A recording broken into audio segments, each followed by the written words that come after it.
nalımı dost takıp verip bir hani.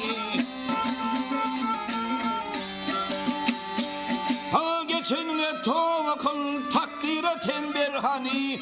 Yaman pellerden aydı ve doğru yolun yürü hani. Her şu sözlerim ye insan mıdam dinlep bir hani mıdam dinlep.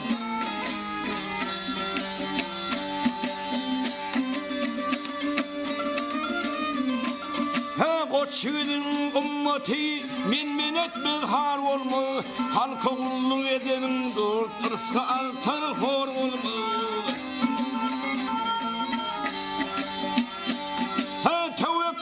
Şiidim işi harlar olma. Kıyışık bakan ne ketey oğlu yaran yar olma. Her sözlerim adam zat mudam oylap yor hani.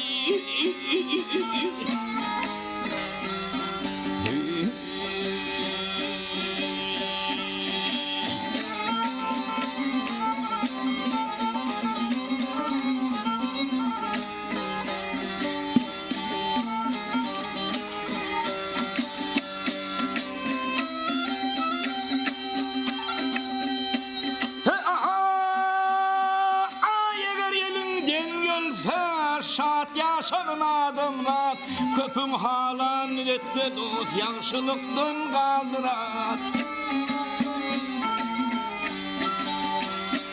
Ha dirilere hılma deyle merhuma sarpa hormuz kalmin içeri vursen et konursun himayet. Ha şu sözlerim adım zat mıdam oylap yor hani mıdam oylap yor hani.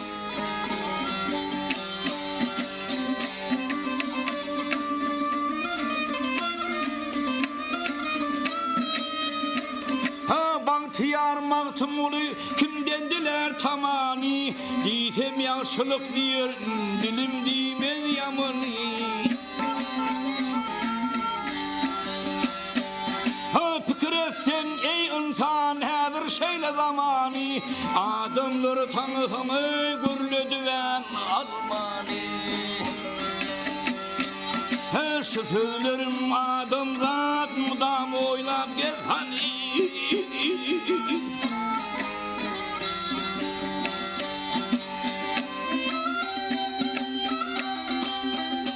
Ha dirilere hılma değil önüge sarpa hormut. Kamıyım içeri vursen et konursun himayet. Her şu sözlerim ye insan mıdam oylap gel hani.